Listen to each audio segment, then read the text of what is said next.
Hello dear learners, तो कैसे हैं आप सभी। उम्मीद करता हूं आप सभी अच्छे होंगे। तो आज हम शुरुआत करेंगे हमारे टॉपिक हमारे करियर ऑप्शन बीएफएम के साथ। तो बीएफएम का फुल फॉर्म है bachelor of commerce in financial markets. अब ये जो करियर कोर्स है, ये जो ग्रेजुएशन कोर्स है, अंडर ग्रेजुएशन कोर्स है, ये कोर्स बेसिकली बीकॉम का एक स्पेशलाइजेशन है, जो स्पेशलाइजेशन हमको फाइनेंशियल मार्केट्स में मिलता है। तो बेसिकली ये डिग्री हासिल करके हम बीकॉम का एक स्पेशलाइजेशन कोर्स का डिग्री हासिल करते हैं, जिसका नीश जो है वो फाइनेंशियल मार्केट्स में होता है। तो इसी तरह ये कोर्स हमारे लिए सही है, ये कोर्स हमें करना चाहिए या नहीं करना चाहिए, ये कोर्स हमें क्यों करना चाहिए, इस कोर्स के अंदर क्या सब्जेक्ट्स होंगे, कितने सेमेस्टर्स होंगे, एडवांटेजेस क्या हैं, डिसएडवांटेजेस क्या हैं, करियर ऑप्शंस क्या हैं, ये सारी चीजें डिटेल में हम इस वीडियो में देखेंगे। तो आप हमारे साथ अंत तक बने रहें ताकि आपको बीएफएम के बारे में complete knowledge and complete details मिल सके एंड आप अपना ग्रेजुएशन कोर्स चुनने का जो एक डिसीजन है वो बेहतर तरीके से ले सके। तो आइए शुरुआत करते हैं। सबसे पहले व्हाट इज बीएफएम। तो फुल फॉर्म बीएफएम का है bachelor of commerce in financial markets. तो जैसा कि मैंने आपको बताया कि ये बीकॉम का एक स्पेशलाइजेशन है, किसमें, फाइनेंशियल मार्केट्स में। ड्यूरेशन जो है वो 3 इयर्स है। सेमेस्टर पैटर्न से हम देखेंगे तो 6 सेमेस्टर्स हमें इस पूरे कोर्स में देखने मिलता है। फिर आता है हमारे पास focus area, understanding and analysing the financial market including equity, debt, forex, derivatives etcetera. तो यहां पर फाइनेंशियल मार्केट पे तो स्टडी है, पर कुछ फाइनेंशियल टर्मिनोलॉजीज जो ग्लोबली चलती हैं, हमारी इकोनॉमी को सपोर्ट करती है, इकोनॉमी में बहुत बड़ा रोल प्ले करती है, उस पर भी हम कंप्लीट रिसर्च करते हैं और उसके बारे में भी इन डेप्थ नॉलेज लेते हैं। एग्जांपल्स है हमारे पास equity, debt, forex, derivatives and और भी काफी ज्यादा टॉपिक्स इसमें इंक्लूड होता है। फिर आता है हमारे पास कोर सब्जेक्ट्स इन बीएफएम। अब जब ये कोर्स हम चुनेंगे तो हमारे कोर सब्जेक्ट्स 3 साल के लिए क्या होंगे वो हम देखते हैं। सेमेस्टर वाइज एग्जांपल्स है, मे वेरी यूनिवर्सिटी के हिसाब से, तो यूनिवर्सिटी टू यूनिवर्सिटी ये सब्जेक्ट्स वेरी कर सकते हैं अलग अलग सेमेस्टर्स के हिसाब से। सेम 1 में हम देखेंगे financial accountancy, business environment, business communication. तो फाइनेंशियल अकाउंटेंसी में बेसिकली हम फाइनेंशियल अकाउंटिंग पढ़ते हैं, जहां पर जर्नल एंट्रीज आती हैं, लेजर आता है, ट्रायल बैलेंस आता है, हमारा फाइनल अकाउंट्स भी आता है। फिर आता है हमारे पास बिजनेस एनवायरनमेंट, बिजनेस में कैसे एनवायरनमेंट का क्या रोल होता है, इंटरनल एनवायरनमेंट क्या होता है बिजनेस के लिए, एक्सटर्नल एनवायरनमेंट क्या होता है, क्या फैक्टर्स उस पर इफेक्ट करते हैं, ये सारी चीजें डिटेल में देखते हैं। फिर आता है बिजनेस कम्युनिकेशन। अब communication is the key of success. अब यहाँ पर कम्युनिकेशन कैसे करना है, क्या करना है, फॉर्मल मोड क्या होगा, इनफॉर्मल क्या होगा, कम्युनिकेशन के बेसिस पर हम बेसिकली अपना बिजनेस कैसे रन कर सकते हैं, इफेक्टिवली बिजनेस को आगे कैसे ग्रो कर सकते हैं, ये सारी चीजें हम इसमें सीखते हैं। फिर आता है सेमेस्टर 2, जहां पर प्रिंसिपल्स ऑफ मैनेजमेंट आ जाता है। तो प्रिंसिपल्स ऑफ मैनेजमेंट में बेसिकली हम फोकस करते हैं मैनेजमेंट पर।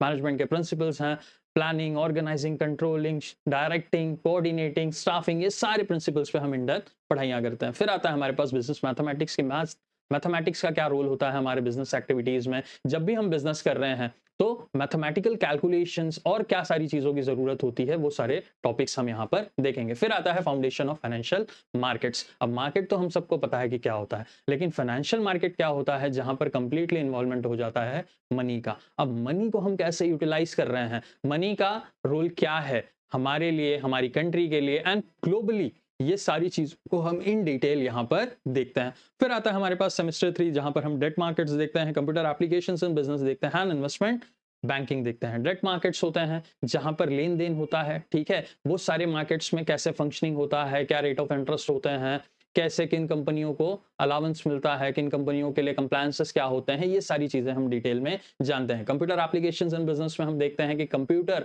एज अ टेक्नोलॉजी का क्या रोल होता है बिजनेसेस में एंड बिजनेसेस को हम कैसे ग्रूम कर सकते हैं with the help of computers. फिर आता है इन्वेस्टमेंट बैंकिंग। इन्वेस्टमेंट बैंकिंग में भी हमारे पास ऑप्शंस आते हैं कि हम अपने ही पैसों को कैसे यूटिलाइज कर सकते हैं बिजनेसेस के लिए प्लस इन्वेस्टमेंट ऑप्शंस के लिए एंड उसके थ्रू हम अपने पैसों को कैसे ग्रो कर सकते हैं। फिर आता है सेमेस्टर 4, इक्विटी मार्केट्स आ जाते हैं, कॉर्पोरेट फाइनेंस आ जाता है, टेक्निकल एनालिसिस आ जाता है। इक्विटी मार्केट्स में भी हमारा मेजर फोकस किस पे होगा, इक्विटी पर होगा कि मार्केट्स में इक्विटी की फंक्शनिंग कैसी है, मार्केट्स में इक्विटी का जो लेन देन है वो कैसा है, वो सारी चीजों को डिटेल में हम जानते हैं। कॉर्पोरेट फाइनेंस में भी फाइनेंस बेसिकली कैसे जनरेट किया जाता है, कॉर्पोरेट में कैसे यूटिलाइज किया जाता है, कैसे अकोमोडेट किया जाता है, ये सारी चीजों के डिटेल हम देखते हैं। फिर आता है टेक्निकल एनालिसिस, जहां पर कुछ मेथड्स होते हैं, टेक्निक्स होते हैं, जिनके थ्रू हम एनालाइज करते हैं कि हमारे बिजनेस डिसीजंस के लिए हम पैसों का यूटिलाइजेशन कैसे कर सकते हैं। सेमेस्टर 5 में हम देखते हैं रिस्क मैनेजमेंट, कि हर बिजनेसेस में कुछ रिस्क होते हैं, जो बिजनेसेस फाइनेंस से ज्यादा रिलेट करते हैं उनमें रिस्क भी ज्यादा हो जाता है, तो वो रिस्क को मैनेज कैसे किया जा सकता है, आइडेंटिफाई कैसे किया जा सकता है, मिटिगेट कैसे किया जा सकता है, ये सारी चीजें हम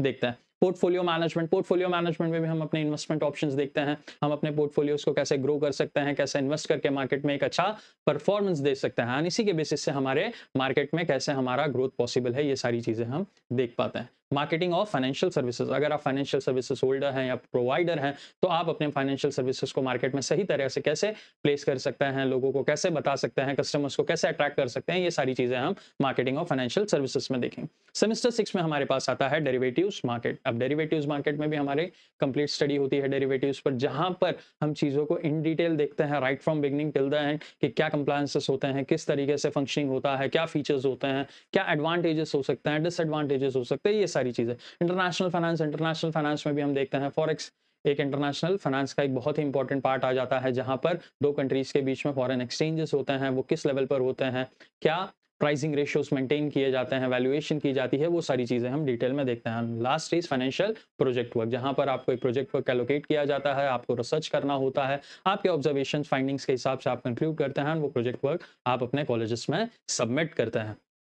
फिर आता है हमारे पास वाई चूज बीएफएम। अब बीएफएम हमें क्यों चूज करना चाहिए, तो इसके प्रोस क्या हैं, यहाँ पर हमारी क्या बेनिफिट्स हो सकती है, वो हम जानेंगे। इंडस्ट्री फोकस करिकुलम, जो करिकुलम होगा, जो सब्जेक्ट्स होंगे, सेमेस्टर्स होंगे, उनका मेन फोकस यही होगा कि वो आपको एक इंडस्ट्री रेडी प्रोफेशनल बना सके। Exposure to stock market, trading, mutual funds, यहाँ पर आपका जो एक्सपोजर है, जो सारी चीजें सिखाई जा रही है, बताई जा रही है, वो किससे रिलेट करेंगे, स्टॉक मार्केट से, ट्रेडिंग से एंड म्यूचुअल फंड से, जो प्रैक्टिकली आपको उसके एप्लीकेशंस बताएंगे एंड उसे आप कैसे यूज कर सकते हैं, कैसे उसमें शामिल होकर काम कर सकते हैं, ये सारी चीजें आपको पता चलेगी। फिर आता है practical training via projects and internship, यहाँ पर प्रोजेक्ट्स भी दिए जाते हैं प्लस इंटर्नशिप्स के भी ऑप्शंस होते हैं, जहां पर जाकर आपको एक प्रैक्टिकल एक्सपोजर मिलता है कि वर्किंग फाइनेंशियल मार्केट्स में कैसे की जाती है। फिर आता है हमारे पास gateway to finance related careers and certification. तो फाइनेंस रिलेटेड करियर में तो आप जा ही चुके हैं, प्लस एडिशनल सर्टिफिकेशंस भी करके आप अपना सीवी स्ट्रॉन्ग कर सकते हैं, आप अपने आप को ग्रूम कर सकते हैं, जिसके थ्रू आपके पास और ज्यादा जॉब ऑप्शंस आ सकते हैं। एग्जांपल्स है हमारे पास सीएफए एंड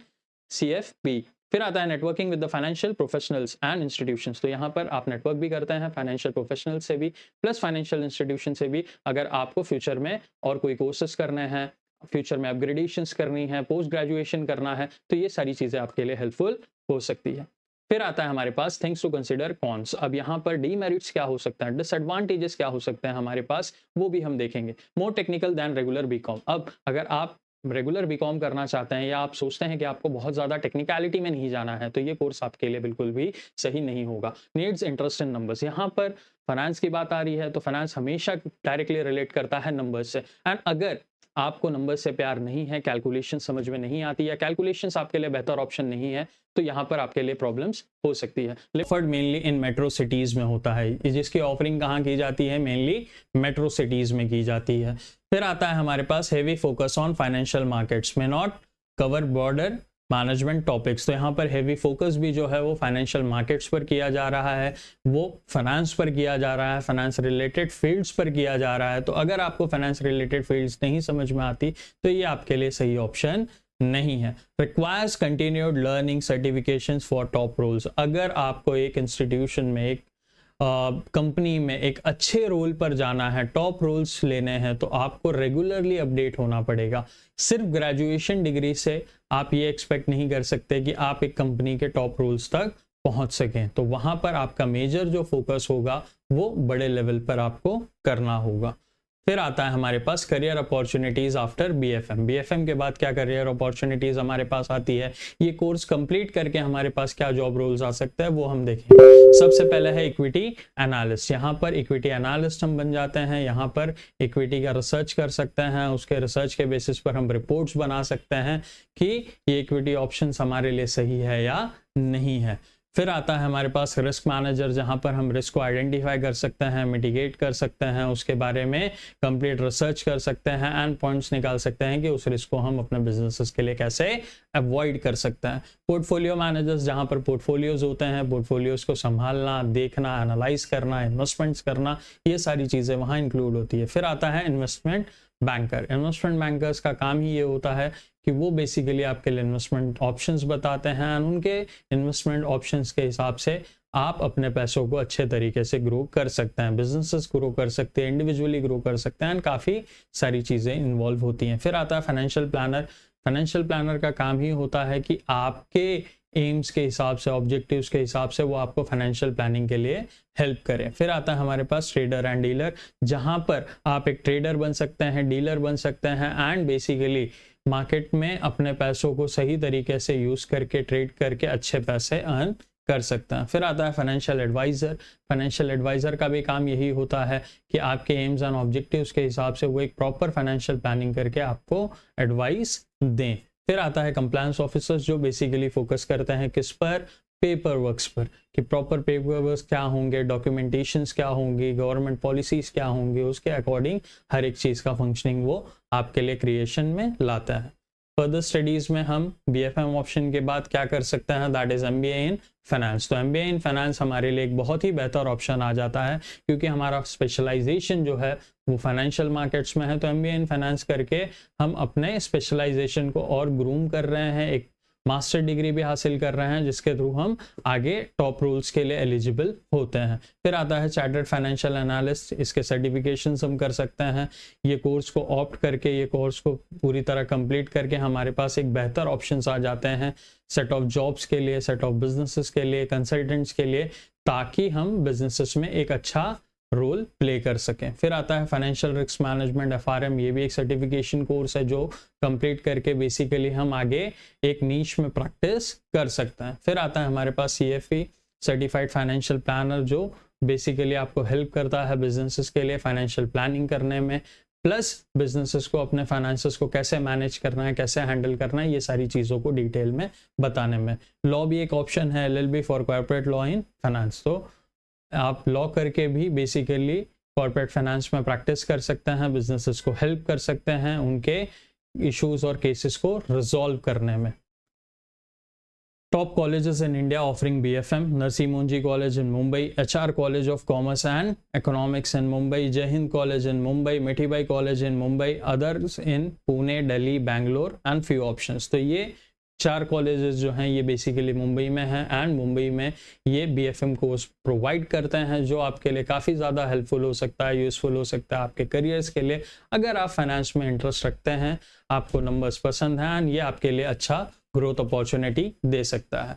कुछ और कॉलेजेस भी हमारे पास हैं, Pune, Delhi and the top colleges in India, जहां पर आप BFM कोर्स को कर सकते हैं। फिर आता है हमारे पास हु शुड चूज BFM किसे चुनना चाहिए, तो students who love finance, economics and stock markets. तो जिन स्टूडेंट्स को इंटरेस्ट है किसमें, फाइनेंस में, इकोनॉमिक्स में एंड स्टॉक मार्केट्स में, बेसिकली उनके लिए ये एक बेहतर ऑप्शन हो सकता है, करियर ऑप्शन हो सकता है। Those aiming for a career in banking, investment, financial services, जिन स्टूडेंट्स का एम है कि उन्हें बैंकिंग सेक्टर में जाना है, फाइनेंशियल सेक्टर में जाना है एंड उसी के साथ साथ इन्वेस्टमेंट सेक्टर में भी जाना है, तो उनके लिए भी एक बेहतर ऑप्शन हो सकता है for completing their graduation. Students comfortable with numbers, analysis and market trends. तो यहाँ पर ये बहुत बड़ा पॉइंट आ जाता है कि प्रैक्टिकली आपको इंटरेस्ट होना चाहिए नंबर्स में, एनालिसिस में एंड मार्केट ट्रेंड्स में, तब जाकर एक अच्छे फाइनेंशियल प्रोफेशनल आप बन सकते हैं। ना सिर्फ सोचकर कि भाई मैं नंबर्स एंजॉय कर रहा हूँ, मुझे नंबर्स लिखने में मज़ा आ रहा है एंड मेरे लिए ये ऑप्शन थोड़ा बेहतर समझ में आ रहा है, बट मुझे रिसर्च नहीं करना है, मार्केट ट्रेंड्स नहीं फॉलो करने हैं, मुझे सिर्फ वो ट्रेडिशनल मेथड्स यूज़ करने हैं, तो ये ऑप्शन बिल्कुल भी आपके लिए फिर नहीं है। यहाँ पर मार्केट के साथ आपको प्रिपेयर्ड रहना पड़ेगा, जो चेंजेस आएंगे, ट्रेंड्स आएंगे, उनको फॉलो करना पड़ेगा एंड उसी के हिसाब से आपको अपना करियर ऑप्शन बेहतर चुनना पड़ेगा। तो this was all about BFM course. I hope आप सभी को ये कोर्स समझ में आ गया होगा। ये कोर्स आपके लिए सही है या नहीं है, ये डिसीजन आपका है, तो आप सही डिसीजन लीजिए। अगर फिर भी आपको कोई कंसर्न, डाउट्स या क्वेरीज हैं तो आप कमेंट सेक्शन में मेंशन कर सकते हैं। हम जल्द से जल्द आप तक रीच करने की कोशिश करेंगे और आपके डाउट्स को सॉल्व करेंगे। टिल देन अपना ख्याल रखें, अपनी फैमिली का भी ख्याल रखें। Thank you.